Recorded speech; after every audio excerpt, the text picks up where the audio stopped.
গতকাল রাতে আমরা যেটি ইনফরমেশন পাই সেটি হচ্ছে যে আপনার তেতুলিয়া থানার দর্জিপাড়া গ্রামে ফরেস্ট এলাকা, সেখানে আপনার বুদ্ধি প্রতিবন্ধী মেন্টালি রেস্ট্রিক্টেড, নাম হচ্ছে লক্ষ্মীরানী মণি, তার বয়স 14।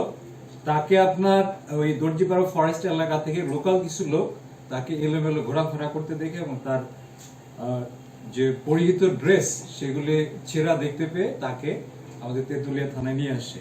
এটা গতকাল রাত 11:30টার ঘটনা। আনার পরে সাথে সাথে আমাকে ইনফর্ম করে আপনার তেতুলিয়া থানার অফিসার ইনচার্জ, আমি তাদেরকে ডাইরেকশন দিই এই মেয়েটাকে ভালোভাবে জিজ্ঞাসাবাদ করার জন্য।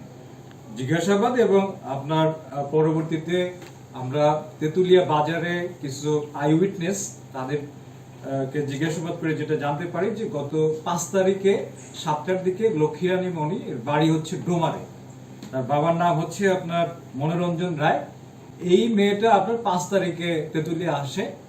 আসার পরে আপনার দর্জিপাড়া এলাকার আব্দুল্লাহ নামে একটা ছেলে তাকে আপনার ইনডিউসমেন্টের মাধ্যমে তাকে আপনার ফুসলাইয়া নিয়ে যায় হচ্ছে আপনার তেতুলিয়ার দর্জিপাড়া গ্রামের বুড়া ঠাকুরের একটা আস্তানা আছে ওখানে। তো ওখানে নেওয়ার পর আমি পার্সোনালি এই মেয়েটাকে জিজ্ঞাসাবাদ করলাম।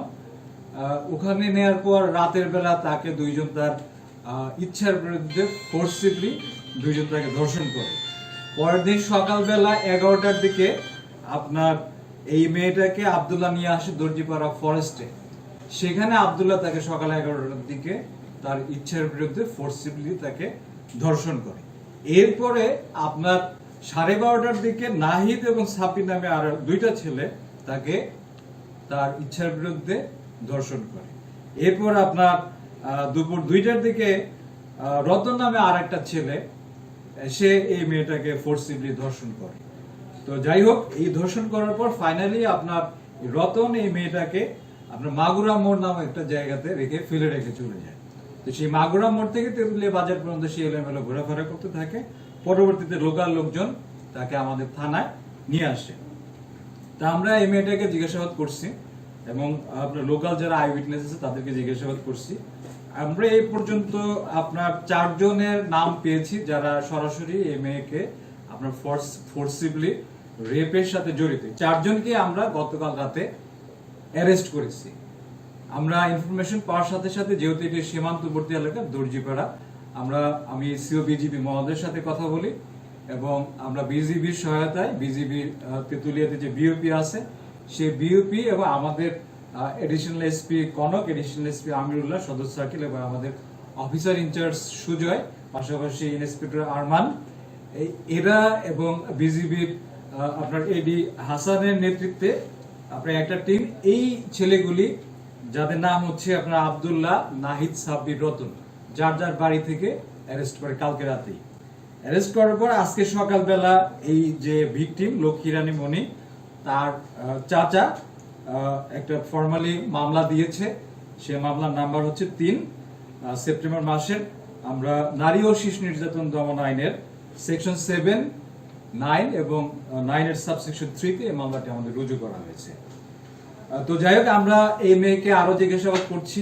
এই ছেলেগুলি প্রত্যেকেই তারা স্বীকার করছে যে মেয়েটাকে তারা রেপ করেছে এবং এইগুলির ভিডিও ফুটেজও আছে।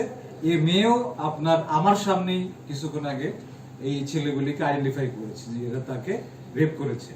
পাশাপাশি আরো দুইটা ছেলের নাম বললো, সেই ছেলের তাদেরকে আমরা আইডেন্টিফাই করব, তাদেরকে অ্যারেস্ট করব এবং ফাইনালি আমরা এই মেয়ের যে আপনার ড্রেস, আদার্স এভরিথিং আমরা অলরেডি আমরা হেফাজতে নিয়েছি এবং আমরা আমাদের নারী ও শিশু নির্যাতন দমন আইন এবং অন্যান্য আইন অনুযায়ী আমরা সমস্ত ধরনের সার্কামস্টেন্সিয়াল এভিডেন্স এবং আপনার forensic evidence, physical evidence everything collect করে আমরা কোর্টে সাবমিট করব এবং আমি নিশ্চিত ইনশাল্লাহ এই যে আপনার এই ঘটনা, এই ধরনের আপনার নেককারজনক ক্রাইম এর সাথে যারা জড়িত তাদের সর্বোচ্চ শাস্তি ইনশাল্লাহ আমাদের ইনভেস্টিগেশনের মাধ্যমে, কোর্টের মাধ্যমে আমরা ইনশিওর করব। থানার সামনে আপনার এই আসামিগুলিকে যখন আমরা কোর্টে আমাদের সাবমিট করতে হবে নিয়ে আসা হয়, তখন থানার সামনে লোকাল কিছু লোকজন আপনার এদেরকে নিয়ে আসতে বাধা প্রদান করে।